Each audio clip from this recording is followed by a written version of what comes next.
अभी हम स्टडी करते हैं सीरीज और पैरेलल। तो सीख लिया, अगर ग्रुप में जुड़े हुए हैं सीरीज और पैरेलल दोनों का कॉम्बिनेशन है तो उसको बोलेंगे mixed grouping of the cell.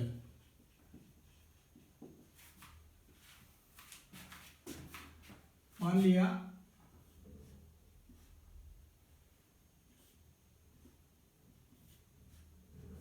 इस तरीके से करते करते n नंबर ऑफ सेल 1 2 3 सब की ईएमएफ ई है, इसकी भी ई है, सबका इंटरनल रेजिस्टेंस R है, इसका भी R है, इसका भी R है, और ऐसे करते करते n number of cell 1 2 3 n series में जुड़े हुए हैं।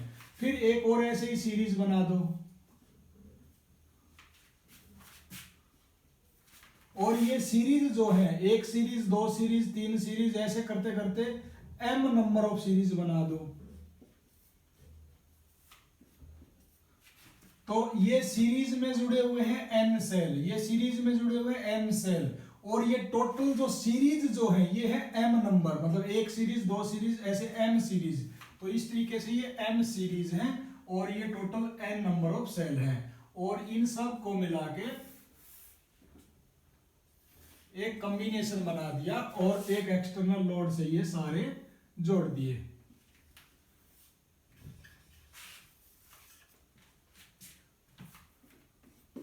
This is external load resistance R।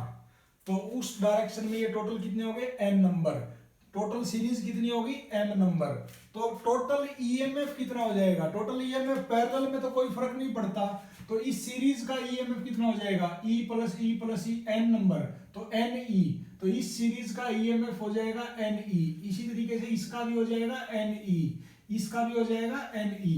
तो ये NE सारे क्या है पैरेलल में है, तो एक का जितना है उतना ही सबका मिला के है, तो टोटल ईएमएफ कितना हो जाएगा, या potential difference N into E। Total resistance निकालना है अब, टोटल रेजिस्टेंस जो है इस एक सीरीज का अगर मिलाएंगे तो R प्लस R ये कहां तक है N तक है, तो इस अकेली सीरीज का रेजिस्टेंस कितना हो जाएगा N इंटू R। इसी तरीके से इसका कितना हो जाएगा N इंटू R, इसी तरीके से सबका मिला के कितना हो जाएगा NR। तो ये NR ये m नंबर तक है और ये सारे पैरेलल में जुड़े हुए हैं, तो ये इन सीरीज का टोटल पैरेलल कॉम्बिनेशन का अगर हम निकालेंगे तो कितना आ जाएगा 1/RP is equal to 1/NR plus 1/NR plus 1/NR, और ये कहां तक है m नंबर तक है, तो ये कितना आ जाएगा m/NR। ये m जो मैं यहाँ लिखता हूं इसका मतलब ये m नंबर तक है, तो m 1/RP, RP कितना आ जाएगा मतलब टोटल इनका पैरेलल और सीरीज का मिला के NR divided by m।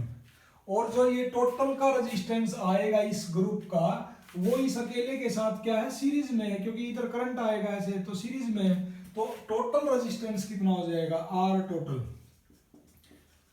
Sorry NR divided by m plus capital R, ये हो जाएगा टोटल रेजिस्टेंस और ये है टोटल ईएमएफ। अब करंट देखो, टोटल करंट कितना होगा, total EMF NE divided by total resistance NR plus divided by m plus R। अब इसमें देखते हैं करंट मैक्सिमम कब होगा।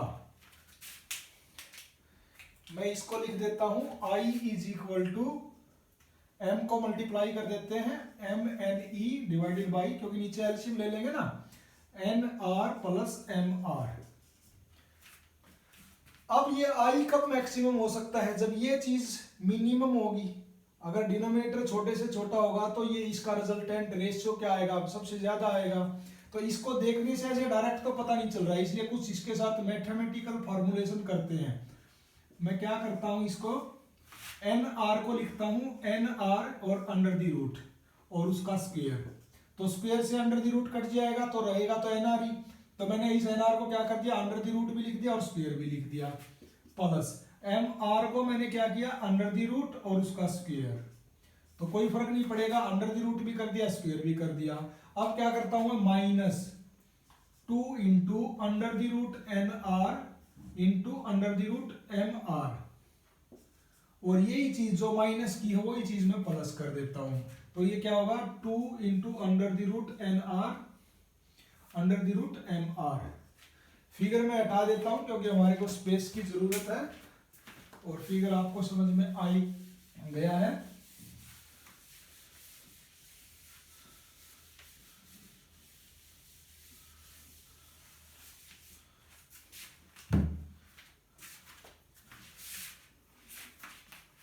अब ये क्या बन जाएगा, I इज इक्वल टू, ऊपर जो लिखा है सेम एज इट इज लिखा रहने देते हैं, MNE। ये देखो x का स्क्वायर प्लस y का square minus 2 into X into Y, क्योंकि x मैंने क्या मान लिया under the root N R, y मैंने क्या मान लिया under the root M R, तो x का स्क्वायर प्लस y का square minus 2 into X into Y, तो उसको क्या लिख सकते हैं x माइनस वाई का स्क्वायर। तो x तो हमने माना है under the root N R minus under the root M capital R पूरे का स्क्वायर। तो यहां तक का जो चीजें हैं इसको हमने एक ब्रैकेट में लिख दिया, और पीछे जो लिखा हुआ है उसको सेम एज इट इज लिख देते हैं, 2 into under the root N R under the root M into capital are.